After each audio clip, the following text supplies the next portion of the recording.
Hey, welcome back to your favorite YouTube channel. This is Gabe DeArmond with PowerMizzou.com. Today is Thursday, and we are previewing Mizzou and Boston College for the first time ever on the football field. We're going to get to that in just a minute here on Opposition Research, presented by Edward Jones and Stuart Eastman. There you see the information to my left on your screen over at Rainbow Trout Drive. 573-817-3108 is where you can get a hold of Stuart for all your financial needs.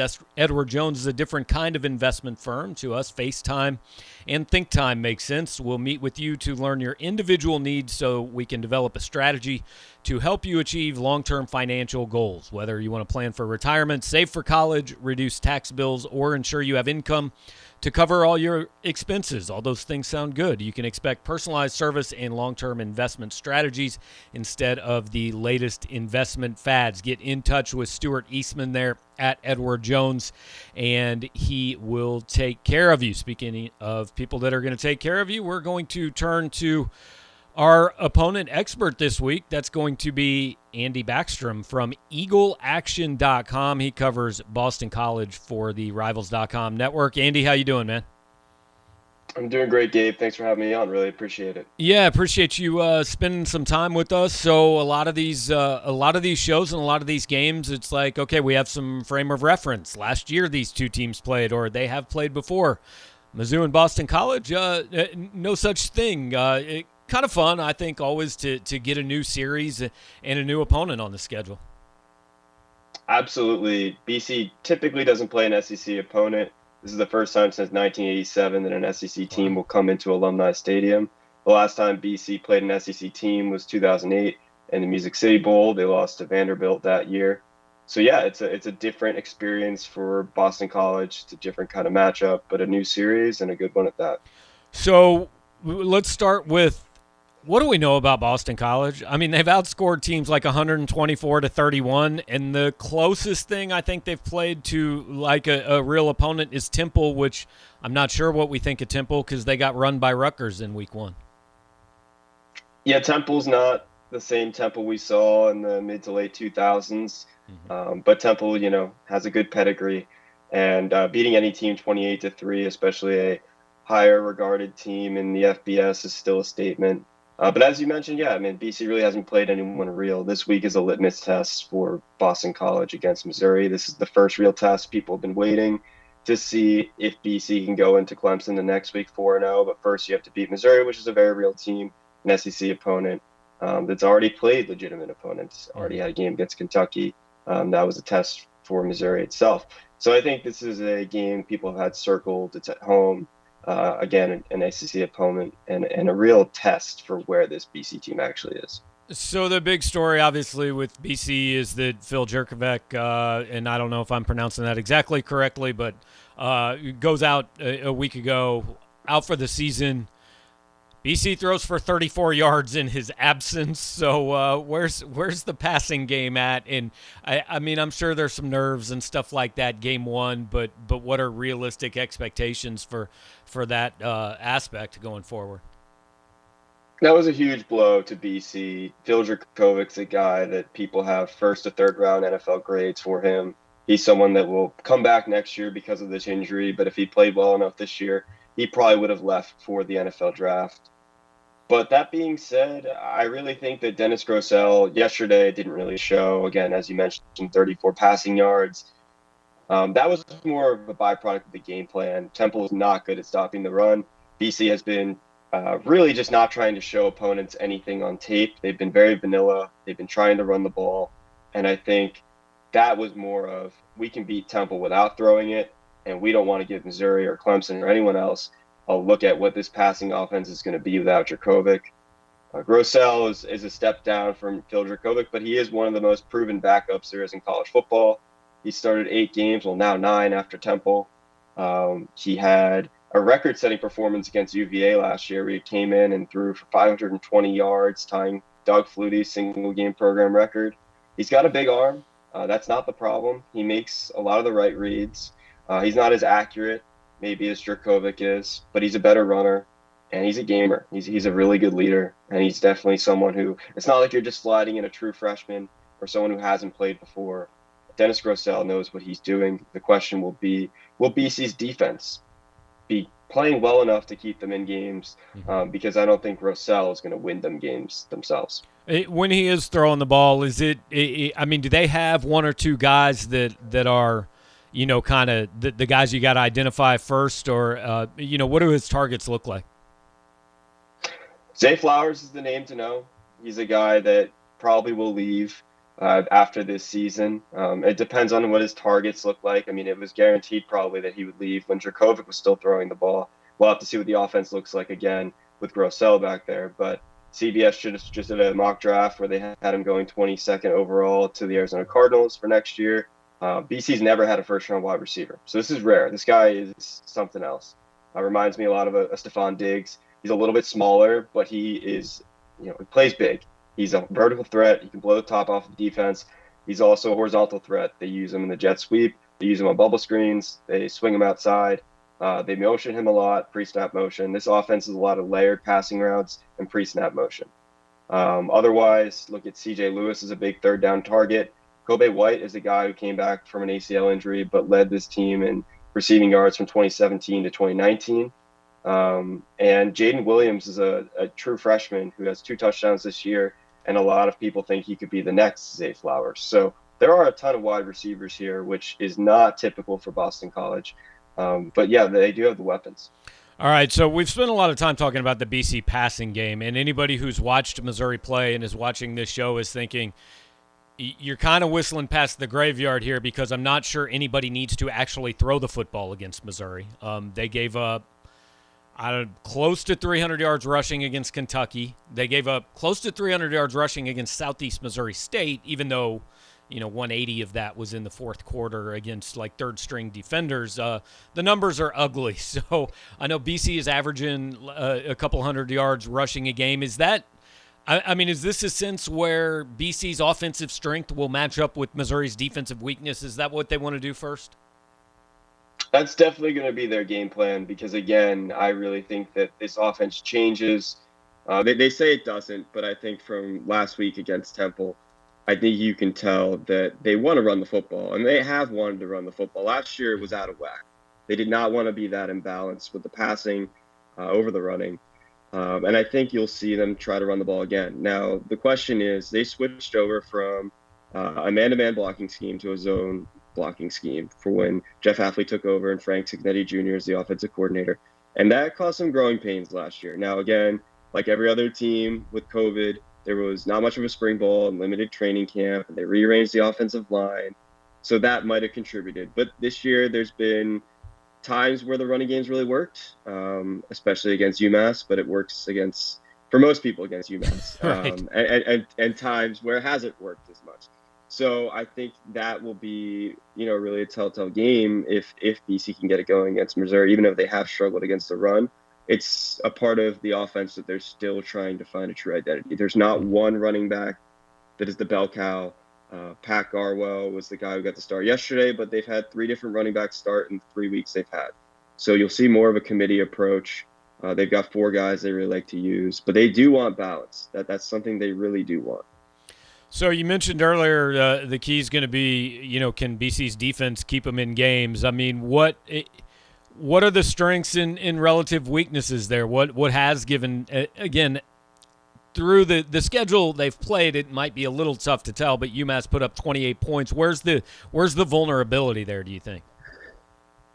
Yeah, the UMass game is really interesting. When you look at BC, they've held opponents scoreless 9 of 12 quarters this year. So that's a pretty good feat. But again, the schedule's been a cakewalk. When you look at the UMass game, it all unraveled in the third quarter. They have 21 points. Now, 7 of those were after a muff punt, goal line score.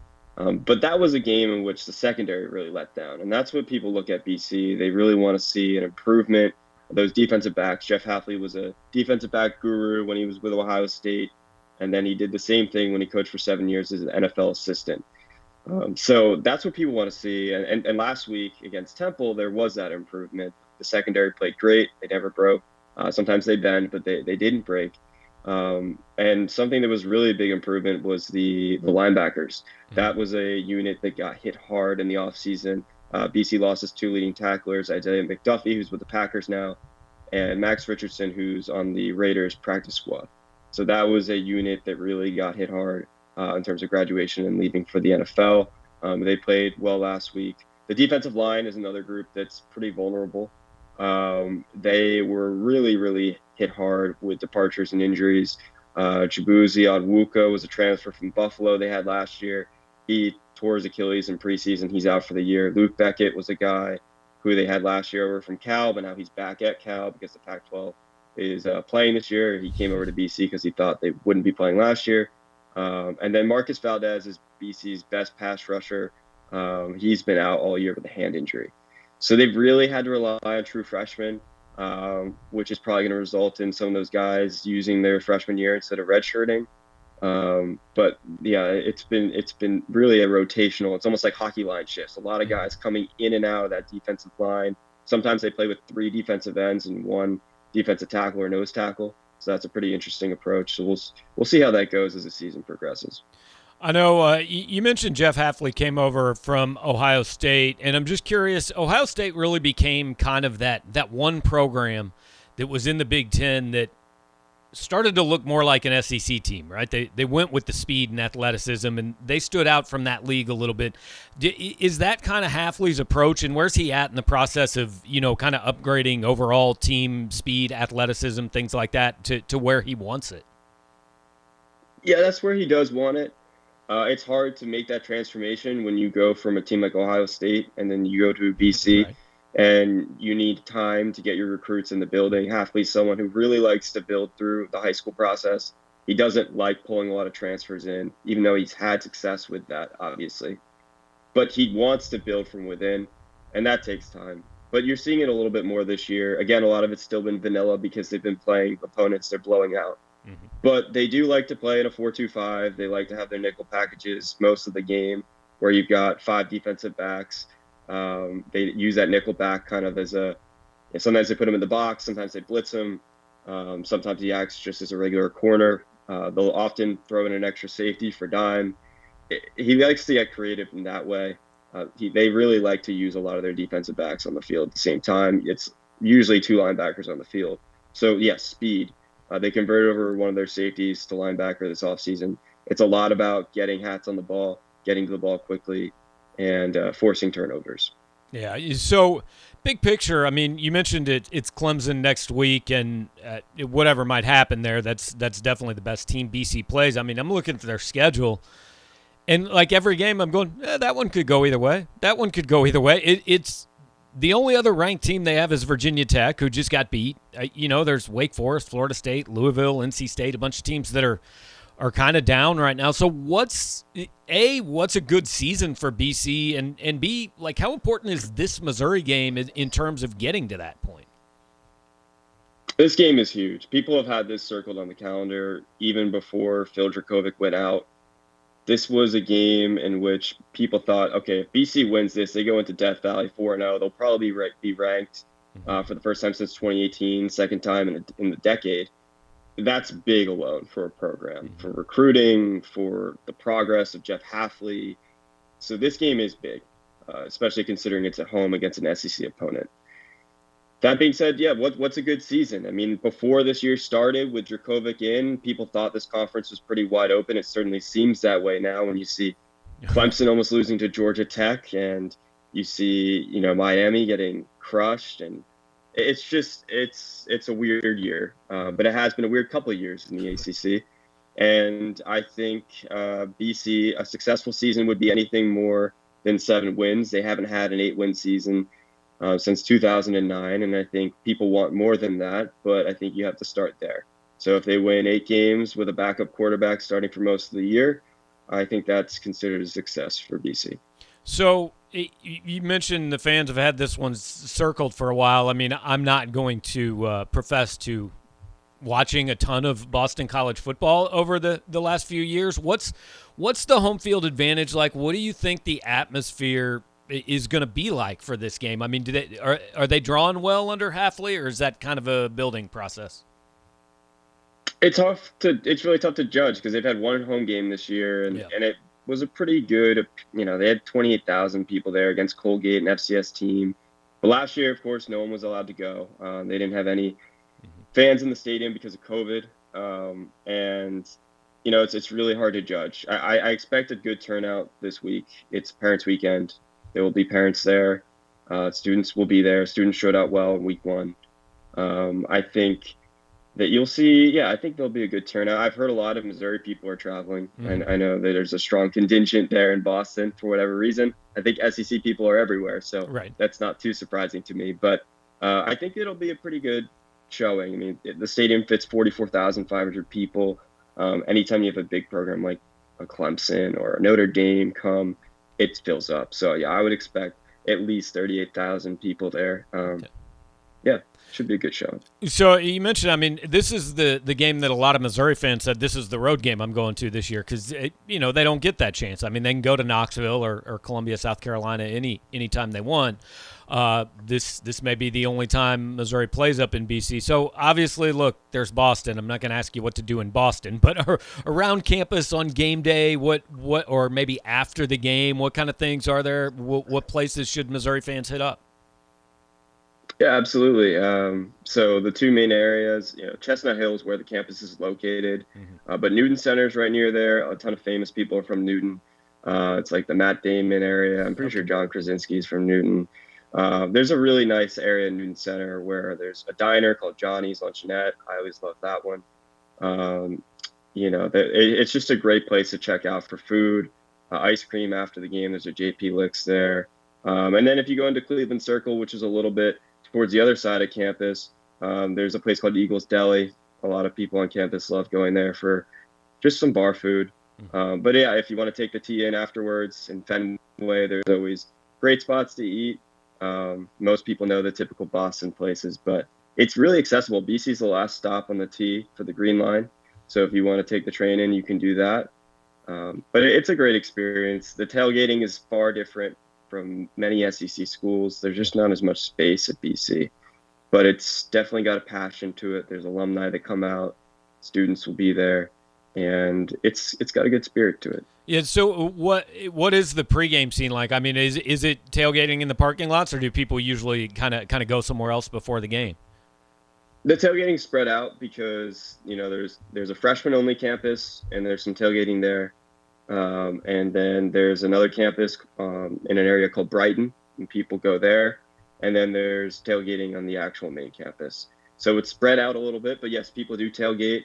That starts up early in the morning. They're usually allowed 4 hours of tailgating before the game, 1 hour after. And that is definitely a big scene, especially for Parents' Weekend. I expect there to be a lot of people out there. It's a good time. And that's people usually do. They usually wake up, they tailgate, they go to the game.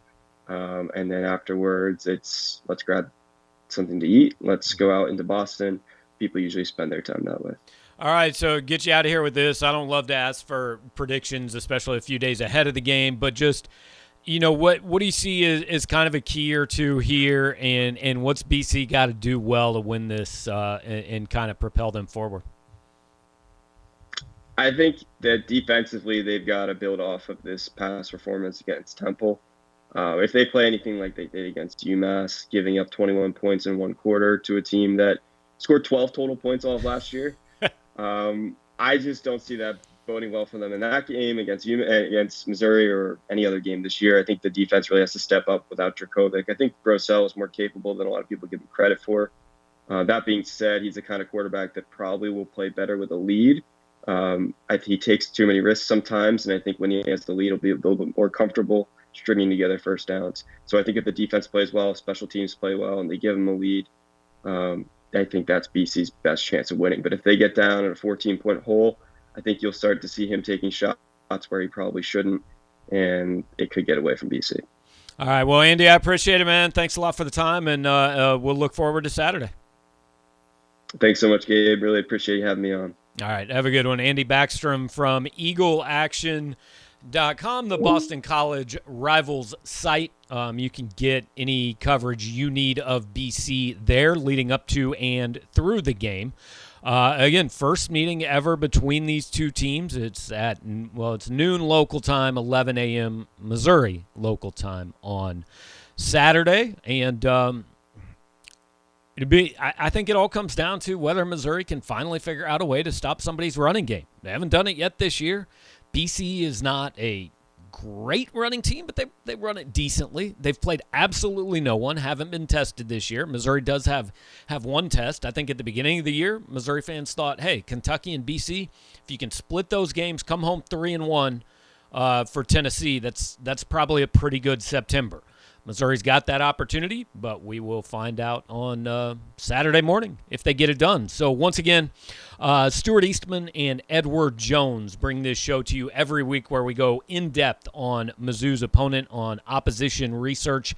Edward Jones offers numerous investments and services to help you reach all your financial goals, including smart spending, borrowing options, retirement, paying for education, estate considerations, and protecting all of your assets. Please contact Stuart Eastman at 573-817-3108. You can also go to edwardjones.com and search him out. Stuart has done most of my financial stuff here over the last 10 years and would certainly recommend that you use him to handle all of your needs in that regard. So thanks to Stuart and to Edward Jones. Thanks to all you guys for watching. We will be back tomorrow with our pick show. Going to have a special guest and maybe even a giveaway or two for you guys, and then Saturday morning's game day. So we will talk to you later on.